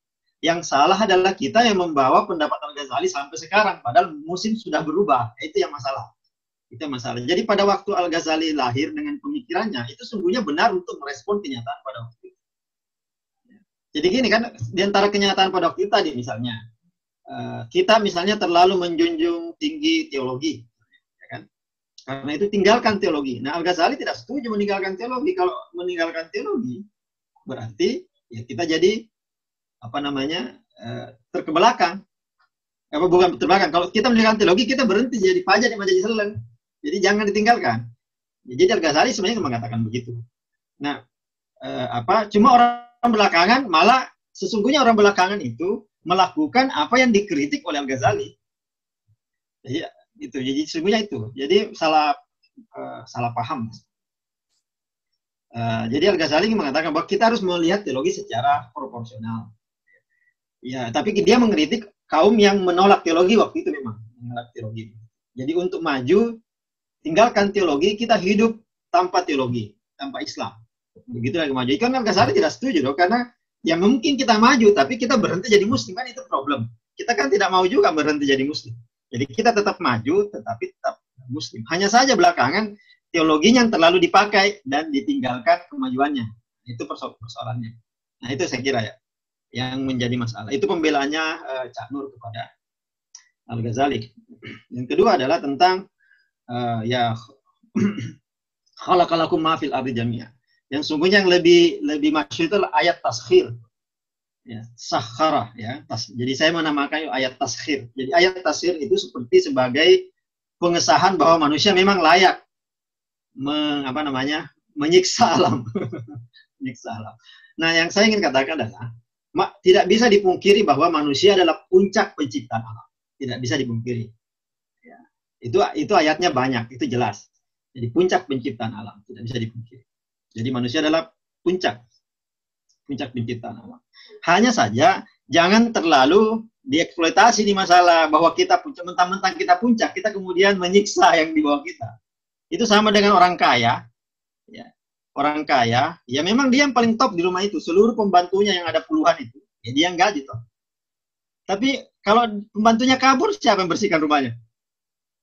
Dia kan butuh sama pembantunya sungguhnya kan. Walaupun pembantunya juga butuh sama dia karena pembantunya butuh uangnya, butuh gaji bulanannya toh. Ya, tapi tidak mungkin juga dia, jangan sampai mentang-mentang dia sebagai kepala rumah tangga, dia kemudian menyiksa pembantunya. Cuma kalau pembantunya semua kabur dan mengatakan, jangan kerja di situ, disiksa saja kau nanti, misalnya. Dia tidak mungkin menyapu rumahnya sendiri yang 1 hektar luasnya kan, misalnya. Nah, itu. Jadi, kita memang puncak pencipta alam. Penciptaan Tuhan terhadap alam. Kita puncaknya memang, mau tidak mau diakui. Terus kita punya akal. Ya, kita kan, aradnal amanatah, ya kan? Alas sama, saya agak lupa ayatnya. Tapi manusialah yang menerima amanah itu. Nah, di situ keunggulan manusia. Tapi itu Tapi satu hal yang kita... Jadi yang sering dipahami adalah ketika Allah memerintahkan manusia memerintahkan alam untuk tunduk kepada manusia. Ya, taskhir tadi, manusia merasa bahwa manusia itu tunduk kepada alam tunduk kepada manusia karena manusia. Tidak. Alam tunduk kepada manusia karena diperintah Allah. Coba nggak diperintah nggak tunduk ya. Nah ini problem. Jadi manusia kadang merasa tuan padahal dia alam itu dilakukan tunduk karena diperintah Allah. Jadi sebenarnya alam itu tunduk kepada Allah, bukan tunduk kepada manusia. Cuma karena diperintah oleh Allah, maka tunduk. Tapi tidak menjadikan manusia sebagai Tuhan. Gara-gara itu kan. Tidak menjadikan manusia punya mandat untuk menyiksa alam. Tidak. Sama dengan tunduknya malaikat kepada Adam. Sebenarnya malaikat itu tunduknya pada Allah. Tapi kalau diperintah tunduk sujud kepada Adam, itu sujud. Tapi apakah itu menjadikan Adam, Nabi Adam sebagai Tuhan? Tidak. Dan karena disuruh tunduk, maka Adam merasa berhak mengeksploitasi malaikat misalnya, kan tidak begitu rumusnya. Jadi Adam, malaikat sungguhnya tunduk kepada Allah. Kemudian karena ketaatan kepada Allah lah dia tunduk kepada sujud kepada Nabi Adam. Begitu pula alam raya. Alam raya itu tashir, mengalami tashir oleh Allah karena perintah Allah. Jadi bukan sebenarnya secara zati dia tunduk pada manusia. Nah ini yang manusia salah paham. Wah ini alam sudah tunduk secara zati kepada manusia, karena itu saya eksploitasi aja. Nah ujung-ujungnya dia sendiri yang kena kan. Manusia kena sekarang global warming karena terlalu menyiksa alam. Banyak sumber daya alam yang tidak bisa diperbaharui secara cepat, itu udah habis. Nah itu yang kena siapa? Ya alam sendiri, manusia sendiri. Karena manusia kadang lupa dia bagian dari alam. Mentang-mentang karena ada ayat Al-Quran mengatakan Anda layak, Andalah bos ya. Fi ahsani taqwim. Banyak ayatnya memang yang mengatakan manusia terbaik. Iya, betul. Tapi itu bukan alasan untuk menyiksa, karena ini rumah kita. Kita sama-sama tunduk pada Allah sungguhnya. Cuma fungsi alam tunduk pada manusia, itu perintah Allah. Terus terakhir apa lagi?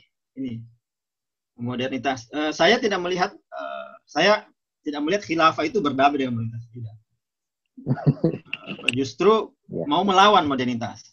Tapi tidak masalah, itu proyeknya mereka. Saya hanya beda pendapat saja bahwa kita harus berdamai dengan komunitas. Buktinya misalnya kembali ke masa lalu kan, mengutip padahal solusi Khulafaur Rasyidin dengan model politiknya ya mungkin pas pada waktu itu, tapi kan belum tentu pas pada waktu lain. Kita umpamakan misalnya Khulafaur Rasyidin hidup pada zaman sekarang, belum tentu mereka pakai sistem yang mereka pakai dulu itu. Karena itu sesuai sesuai dengan perkembangan zaman.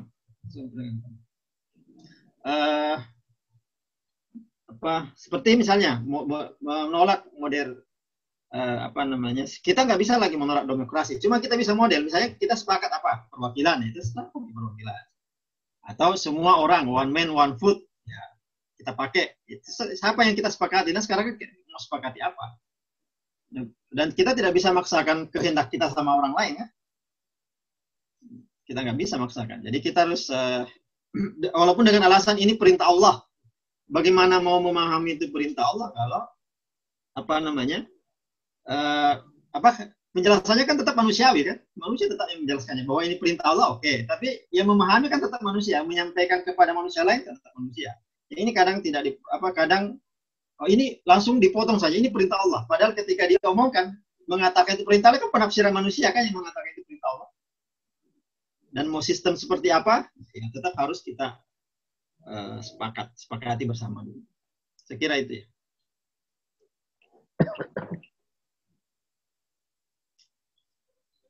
Oke, baik. Syukuran. Masih ada mungkin dari partisipan serta yang ingin sharing dengan narasumber bersama pada malam ini. Ada tanggapan, pertanyaan, atau apa semacamnya lagi dengan kajian kita yang pada malam ini. Ada?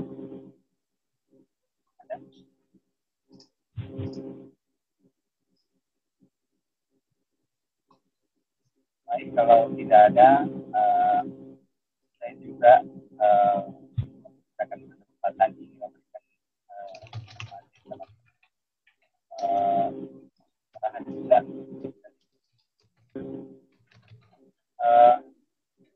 Suara ada gangguan, Ustaz Hamzah. Tapi ya kedengaran. Oh iya. Ya, lanjut.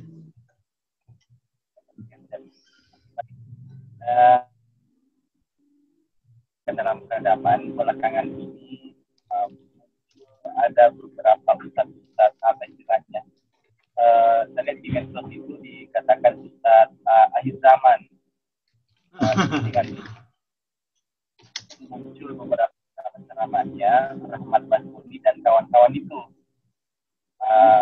ceramah-ceramah mengatakan tidak betul, cuman agak mengarah ke menakut-nakuti lah istilahnya.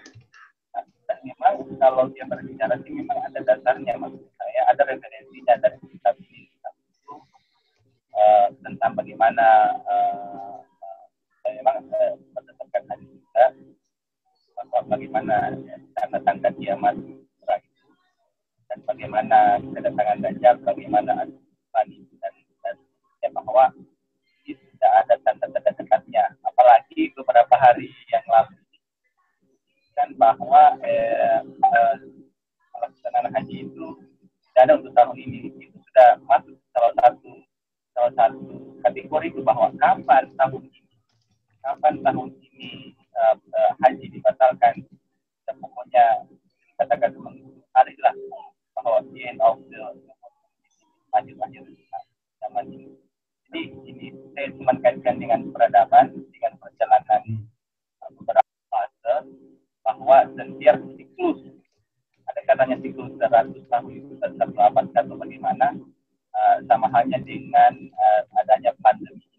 Jadi mungkin ada pencerahan sedikit dari kata silakan.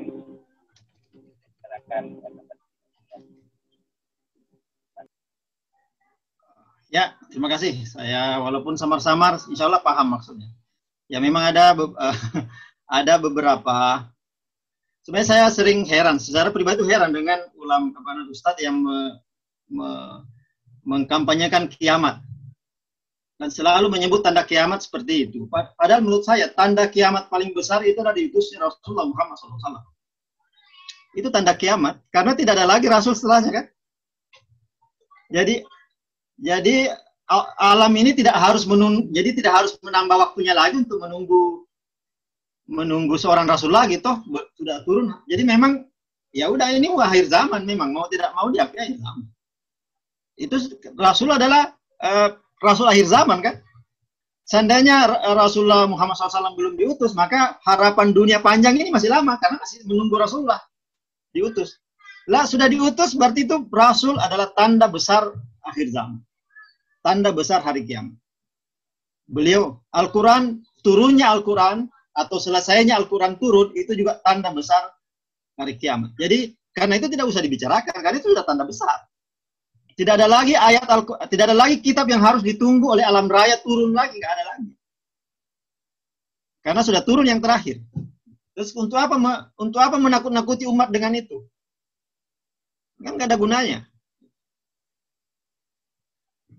Padahal Rasulullah sendiri selalu mengajarkan optimisme untuk menghadapi kiamat. Ada hadis Rasulullah, saya lupa redaksinya. Tapi jika kata Rasulullah, jika ada tanaman di genggamanmu dan besok kiamat, tanamlah. Jadi walaupun besok kiamat, kalau ada benih di tangan, kata Rasulullah, tanam. Begitu optimisme Rasulullah, itu jelas loh, jelas ini kiamat itu merusak alam. Tapi alam kan rusak kalau kiamat. Tapi Rasulullah mengatakan jika ada benih di tanganmu, tanam. Saya ingat di Mangkosok dulu diajarkan itu. Tapi karena saya tidak begitu mendalami hadis, saya lupa teksnya. Tapi saya ingat sama sekali bahwa di Tonronge dulu diajarkan. Ada hadis Rasul. Kalau nggak salah Guru Tawahab mengajar. Loh, kenapa ada sekarang Ustadz yang membawa membawa pesimisme dengan kiamat? Sehingga di Ponorogo waktu itu ada gelombang orang yang menjual tanahnya murah untuk masuk ke pesantren karena merasa kiamat akan datang. Itu bulan Maret tahun berapa itu? Tahun lalu kalau nggak salah. Baru-baru. Dan untuk apa? Itu bertentangan dengan, saya ingin menuduh mereka itu bertentangan dengan sunnah Rasul. Rasulullah mengajak kita untuk optimis menghadapi itu. Malah dia menebar ketakutan, bicara Dajjal, apa. Sebenarnya saya paham bahwa mereka ingin mengajak kita untuk kembali kepada Islam. Tapi apakah begitu caranya? Dengan menakut-nakuti orang. Sedangkan hanya untuk menelisik apa tanda-tanda kiamat, nggak usah ditelisik. Rasulullah adalah tanda kiamat, karena Rasulullah Rasul terakhir. Kita pun tanda kiamat, karena kita umat terakhir. Kita lah penyebab umat kiamat datang, karena kita adalah umat terakhir. alam raya tidak tidak lagi harus menunggu umat lain untuk kiamat, karena dia nagagai umat itu aja, dia nagagai. Tidak perlu lagi diperpanjang umurnya dunia, karena tidak ada lagi umat yang akan datang, tidak ada lagi kitab suci yang akan turun, tidak ada lagi rasul yang akan diutus ke Khatamul Anbiya sudah turun. Nah, yang saya ini adalah itu yang saya kritik ya. Mungkin mereka benar, saya tidak mengatakan mereka salah, tapi kritik saya adalah bahwa untuk apa membangun pesimisme kepada umat? Kenapa mereka tidak diajar untuk optimis? Toh Rasulullah pernah mengajarkan, bahkan ketika besok kiamat dan di genggamanmu ada benih, tanamlah. Itu saya kira yang menjadi problem pada mereka ini. Mereka menjual ketakutan. Saya tidak tahu. Pandemi dibikin ketakutan, itu dibikin ketakutan. Kita mau bagaimana mau maju dalam ketakutan? Saya sudah bilang tadi bahwa peradaban Islam pada fase sahabat itu belum ada peradaban Islam. Pada fase Khulafaur Rasyidin belum ada. Kenapa? Belum ada wilayah tenang. istilah lamanya itu belum ada Darul Islam, Darul Salam di tengahnya. Darul Harb semua. Jadi wilayah konflik semua. Jadi pada waktu Rasulullah hidup, bahkan orang yang berdagang nih, kalau tiba-tiba ada serangan dari Makkah, pedagang berhenti berdagang, dia jadi tentara tiba-tiba. Nanti kalau sudah perang, balik lagi berdagang. Bagaimana peradaban muncul dalam keadaan seperti itu? Nggak mungkin. Mereka harus tenang. Nah, makanya wajar ketika dinasti Abbasiyah dan dinasti Umayyah itu terjadi peradaban. Kenapa? Kan ada rasa tenang. Di tengah kota ada tenang. Jadi konflik itu dipinggirkan ke pinggir ke pinggiran di Darul Harb itu. Bahkan dulu kalau ada preman di kota, tidak usah dipenjara, ditanya saja, kamu suka perang ya? Iya, kamu jadi tentara saja digaji. Akhirnya dia menjadi pasukan di pinggiran. Nah, kamu tidak usah di kota. Kota ini tempat orang belajar, membangun peradaban. Maka lahirlah peradaban. Nah, sekarang sudah tenang, tapi kita dibikin susah, dibikin tidak tenang. Lah itu Ustadz itu mau apa sebenarnya? Coba bayangkan kalau santrinya Ustadz Misbahiri ya di Mangkosok misalnya. Dia tanya, kamu baca PJ ini mana? PJ apa Alfiah? Coba itu yang ditekankan. Kalau kamu macam ini kamu, bagaimana mereka mau tenang menghafal Alfiah Ibnu Malik? Mereka hanya tenang kalau ya masih lama ini kiamat. Kecuali kalau ditanamkan, walaupun kamu Ibah Jalino tetap menghafal Alfiah. Kalau itu saya setuju. Tapi itu kan bukan berarti ketakutan ditanamkan, tapi optimisme. Sama dengan Rasulullah ketika mengatakan, walaupun besok kiamat dan di tanganmu ada benih, tanamlah. Nah, itu saya sepakat. Tapi kalau nakut-nakutin buat apa? Kita sudah peradaban mundur, ditakut-takuti lagi makin mundur. Ya, saya kira itu, Gurta Hamzah. Iya. Baik, sedikit lagi saya tambahkan, Kanda Dokter ini. Saya dari tadi mengamati istilah yang disebutkan sebagaimana pertanyaan ketiga yang tadi Ustadz Misbahiri tentang berdamai dengan modernitas. Dari awal, karena dokter menyebutkan itu istilah, saya tunggu-tunggu merelevansikan dengan saat ini istilahnya Pak Presiden berdamai dengan Corona, tapi itu tidak pernah disebut-sebut. Itu sebenarnya saya tunggu. Dalam artian, itu saya tunggu komentarnya. Dalam artian, saya ingin merelevansikan dengan istilah katanya sekarang ini adalah era new formal. New normal. Ada statement kemarin hasil diskusi kami bahwa sebenarnya bahwa kita ingin beradaptasi dengan new formal. Jadi ada yang tidak sepakat bahwa sebenarnya tidak ada istilah new formal. Kenapa mesti ada istilah baru seperti itu? Kenapa dikatakan baru? Karena memang ini adalah sesuatu hal yang baru kita dapat. Saya pikir apapun yang kemarin, kalau kita mau mundur beberapa tahun yang lalu, flashback, katakanlah kita menduduki satu jabatan yang satu. Ketika naik atau hanya bergeser, naik jabatan, itu kan butuh adaptasi, tapi itu bukan berarti itu bukan berarti persoalan, itu bukan berarti new untuk, cuman kita mau dituntut untuk beradaptasi. Coba sekiranya bahwa tidak usah diistilahkan new formal, akan tetapi bagaimana kita bisa beradaptasi dengan kondisi saat ini. Mungkin karena kita pada shock semua bagaimana menghadapi ini. Jangankan kita, pemerintah saja dalam skop negara ini bahwa katanya pemimpin negara ini agak pelimplang dalam mengambil sikap, dan itu kan bisa saja. Jadi dalam hal ini adalah kritikan dari dunia akademisi bahwa sebenarnya tidak sepakat kalau dikatakan new formal, cuman menyesuaikan saja. Kalau itu kemarin tidak ada istilahnya namanya protokol kesehatan, ya mungkin itu. Tapi mungkin sekedar terminologi saja. Jadi mohon pencerahannya lagi ini, dokternya.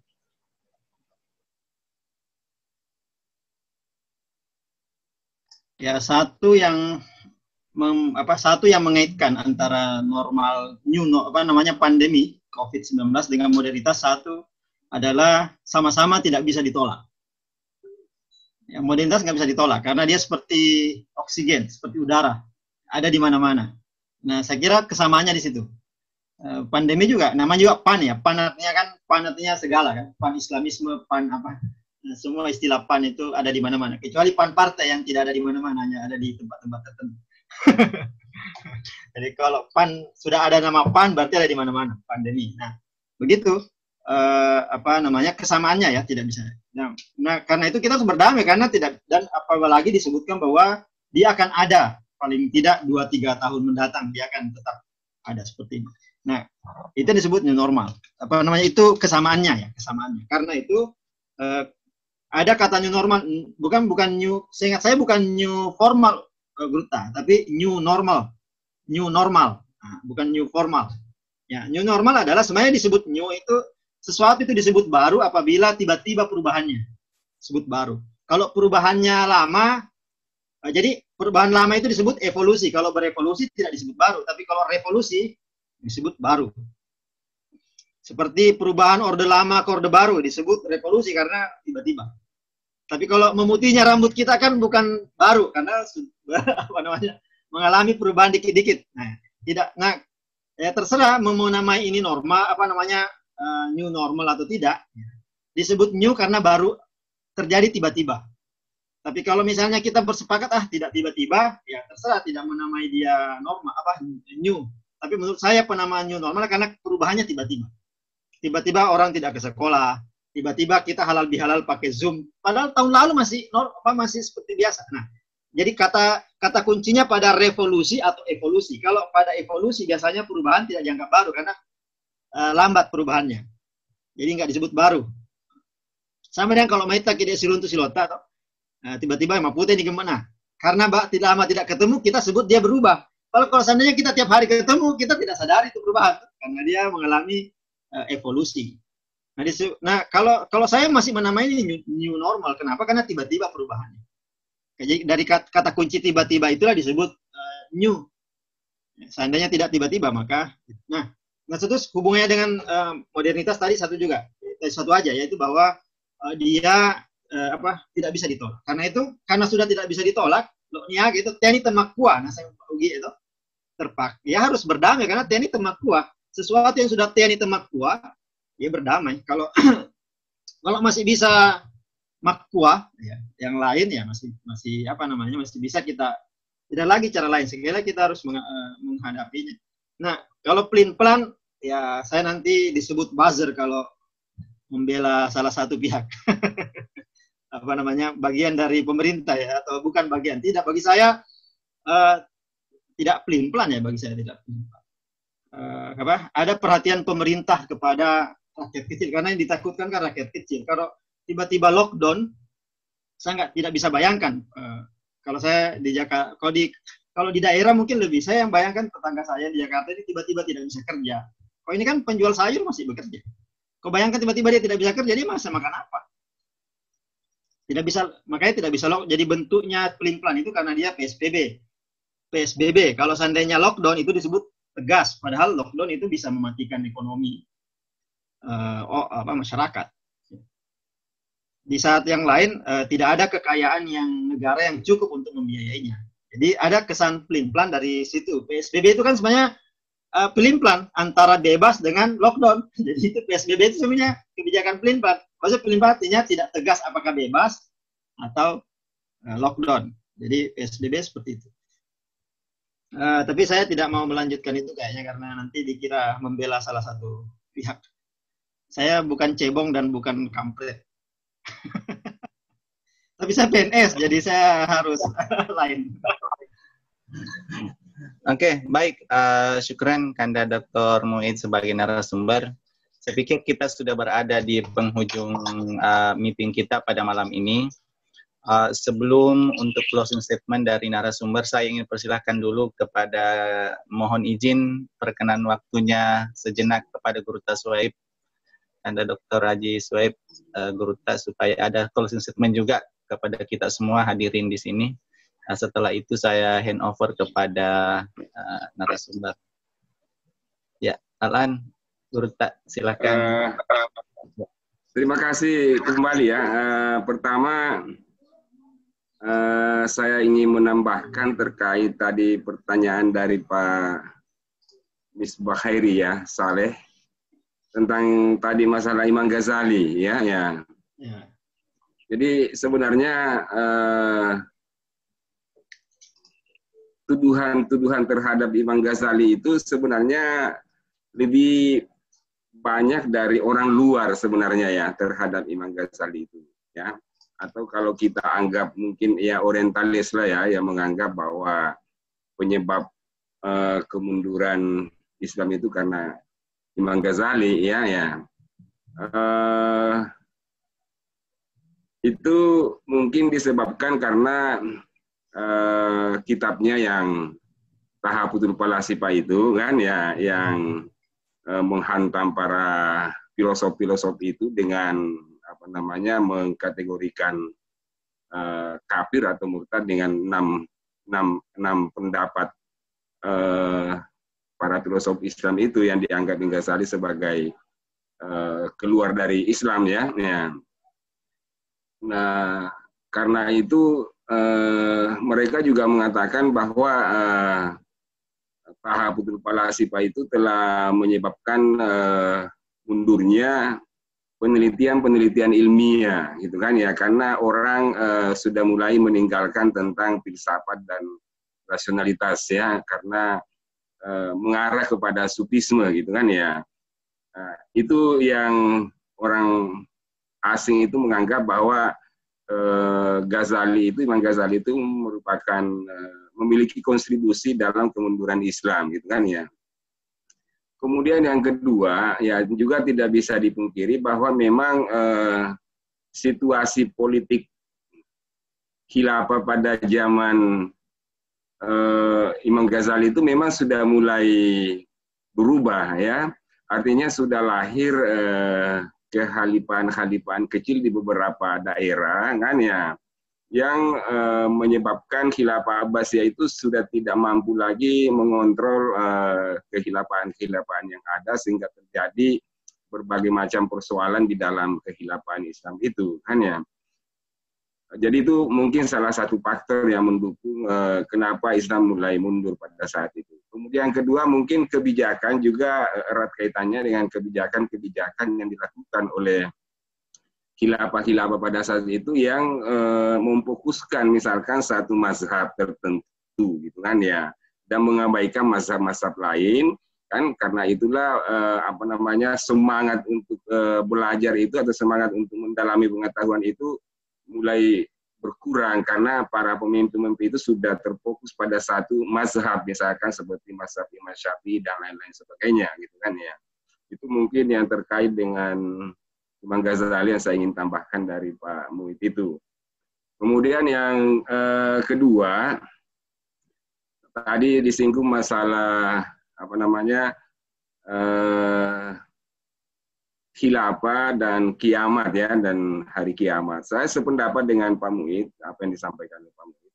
Tapi saya cuma ingin menekankan di sini begini, bahwa seperti yang selalu saya katakan dari awal tadi dan juga ketika saya memberikan presentasi, bahwa media sekarang ini kan banyak sekali ya. Nah, ada istilah propaganda ya. Nah, propaganda itu dilakukan memang secara masif oleh kelompok-kelompok yang memang bertentangan dengan ajaran-ajaran kita, ya, yang saya anggap misalkan Ahlus Sunnah wal Jamaah mereka sama sekali tidak setuju, ya. Jadi pola-pola yang dilakukan itu kan, pola-pola yang dilakukan itu, propaganda-propaganda yang mereka lakukan itu antara lain satu, ya, menghantam para tokoh-tokoh Islam yang tidak sepaham dengan mereka, ya.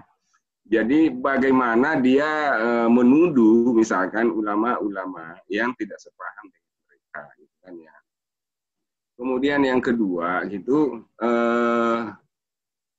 mereka juga mengkampanyekan hal-hal yang terkait dengan hari kiamat, karena mereka meyakini bahwa kiamat itu erat kaitannya dengan datangnya Imam Mahdi, gitu kan, ya, di mana khilafah Islam akan berdiri, gitu kan, ya.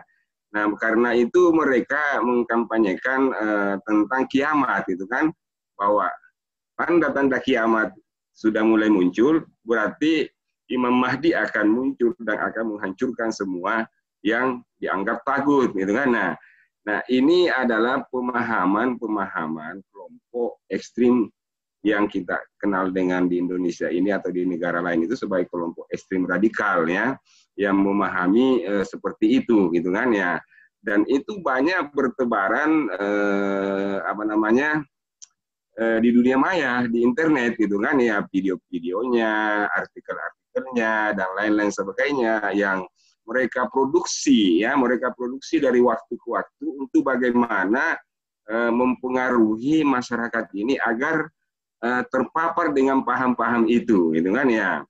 Nah, inilah yang saya maksudkan, bagaimana kita ini aktif dan masif memberikan pencerahan-pencerahan kepada masyarakat sehingga tidak terjadi seperti tadi itu yang dikatakan Pak Muid, gitu kan. Nah, kalau masyarakat kita ini terpapar dengan pemahaman-pemahaman yang sifatnya sangat jauh dari agama kita, ini membawa dampak yang sangat besar pada agama kita, gitu kan, dan di negeri kita ini sendiri, gitu kan. Nah, ini yang kita tidak inginkan. Nah, saya pikir karena DDI ini adalah sebuah organisasi yang menekankan pada sosial, dakwah, moderasi, dan lain-lain sebagainya, kita harus turut aktif membendung pemikiran-pemikiran seperti ini, kan? Dan itu tidak sedikit masyarakat kita yang terpengaruh dengan pemikiran-pemikiran itu, gitu kan, ya. Propaganda yang mereka lakukan itu cukup masif, itu dibuat dalam bentuk artikel, dibuat dalam buletin, dibuat dalam bentuk jurnal, dibuat dalam bentuk meme dan lain-lain sebagainya. Itu semua ada di dunia maya itu yang mempropagandakan bagaimana berdirinya khilafah, bagaimana kiamat dan lain-lain sebagainya. Nah, inilah yang perlu kita bukan melawan, ya, mengimbangi pandangan-pandangan mereka itu di dunia maya, termasuk melalui kegiatan-kegiatan seperti ini yang bisa mencerahkan ke masyarakat tentang Islam itu sendiri. Seperti tadi Pak Muid mengatakan, ya, itu benar. Lah, ini kita memang kok udah di zaman akhir zaman ini, kan, ya. Kenapa kita mau ribut-ribut lagi memang akhir zaman, gitu kan, ya. Nah, ini kan persoalannya banyak masyarakat kita yang tidak paham itu, kan. Nah, sekarang ini kan semua orang belajar lewat internet, gitu kan, ya. Semua orang belajar lewat media sosial, gitu kan, ya. Nah, kalau pemahaman-pemahaman itu yang masuk ke dalam mereka, itu ya berbahaya bagi masyarakat kita, karena itulah saya tekankan. Nah, makanya saya berharap, ya, mudah-mudahan kita semua, khususnya warga DDI ini yang memiliki kapabilitas ilmu, kan, sampai siapapun, agar aktif melakukan pencerahan-pencerahan di masyarakat melalui kegiatan-kegiatan seperti ini. Saya pikir itu saja, ya, dan terima kasih kepada moderator dan panitia. Ya, baik, syukran kepada Guru Tak, pencerahannya jadi sangat bermanfaat sekali. Insya Allah ini bisa kita transfer kepada masyarakat, memberikan pemahaman. Jadi bukan menantang, bukan mendebat, akan tetapi kata kuncinya mengimbangi apa yang mereka telah sebarkan. Baik, untuk terakhir dengan hormat kami persilakan kembali, mungkin ada closing statement dari Guru Tak pembawa narasumber pada malam ini. Silahkan. Saya senang di sini karena inilah satu-satunya tempat yang membuat saya dipanggil Guru Tak dan Puang. Oke, saya melanjutkan saja dari Guru Tak Suhaib tadi, bahwa kita harus melebarkan optimisme, karena dengan itulah peradaban dibangun. Peradaban dibangun. Kalau tanpa optimisme, dan Rasulullah datang kan membawa basyiru wala tunadziru kan. Jadi dengan itulah peradaban bisa dibangun. Jadi kalau ada penceramah, ada teologi seperti itu kan, khilafah itu saya ingin bertanya, kira-kira kenapa mereka menebarkan ketakutan? Kenapa? Karena mereka dengan takut kita berhenti menjadi makhluk rasional. Kalau kapan kita rasional, mereka kalah. Nah, caranya dia lawan seperti itu. Kita ditakut-takuti biar rasionalitas kita turun dan kita panik. Akhirnya kita ikut mereka. Padahal dunia pendidikan seperti DDI itu dibangun untuk membangun rasa optimis. Optimis. Buat apa kita masuk Dahdia kalau tidak ada kepastian masuk sanawiyah? Buat apa mau sanawiyah kalau tidak ada kepastian masuk aliyah? Itu kan Guru Tak bikin jenjang itu biar kita optimis bahwa kita bisa menjalani sampai selesai. Tapi bagaimana dengan mereka yang menebarkan ketakutan? Kenapa? Karena mereka ingin memberangus rasionalitas. Karena kalau kita rasional, biasa saja. Kalau kita panik, atau misalnya kuagero, kupocongnya kan lari, hilang rasionalitas kita. Tapi kalau kita tenang, kita tidak takut, maka rasionalitas berkembang. Dengan berkembangnya rasionalitas, peradaban bisa maju. Tapi kalau ketakutan yang dimajukan, ya memang dia punya agenda. Mereka punya agenda. Dengan melakukan ketakutan, menteror. Jadi, kan Guru Tak Suhaib ini kan di Badan Penanggulangan Teror, Badan Nasional Penanggulangan Terorisme. Dia ingin membangun rasa takut, mereka ingin membangun rasa takut agar kita berhenti menjadi rasional. Jadi kita beragama secara tidak rasional karena kita takut. Bukankah kita sebaiknya beragama secara optimis dan rasional sehingga peradaban maju? Nah, itu yang mereka lawan. Nah, kita berjuang pada titik ini. Kita harus basyir. Kita harus optimis, yang melebarkan rasa senang, rasa gembira. Karena dengan teror kita berhenti menjadi makhluk rasional. Saya kira itu saja. Oke, baik. Masya Allah, tabarakallah. Jadi luar biasa sekali tambahan wawasan keilmuan kita pada malam ini. Dan memang sangat ilmiah, dibawa arahan oleh memang para akademisi.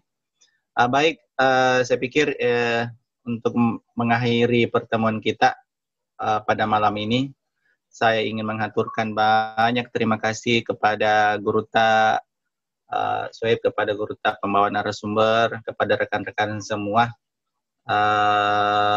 keluarga besar Darud Da'wah Irsyad, meskipun sudah ada beberapa yang leave, tapi insya Allah kita akan berjumpa kembali pada acara yang sama dengan tema yang berbeda. Jadi mungkin juga yang host pertama tadi ini belum bergabung. Jadi terima kasih banyak juga kepada host yang memfasilitasi. Terima kasih kepada Ustadz Musbaheri. Jadi kepada tim teknis yang selalu setia dalam pelaksanaan meeting virtual ini. Jadi ada beberapa ananda kita yang selalu setia mendampingi kita dalam hal penyelenggaraan meeting ini. Baik, itu saja mungkin yang sempat kita sampaikan pada malam. Sekali lagi terima kasih banyak dan mohon maaf apabila ada salah-salah kata, dan insya Allah berberkah manfaat. Sebelum kita menutup, kita kirimkan kepada semua guru tak keluarga besar di Darud Da'wah Irsyad. Ya, Al-Fatihah. Bismillah.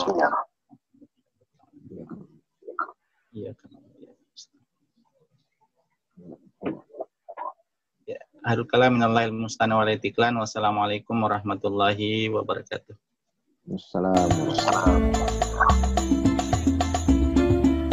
Allahumma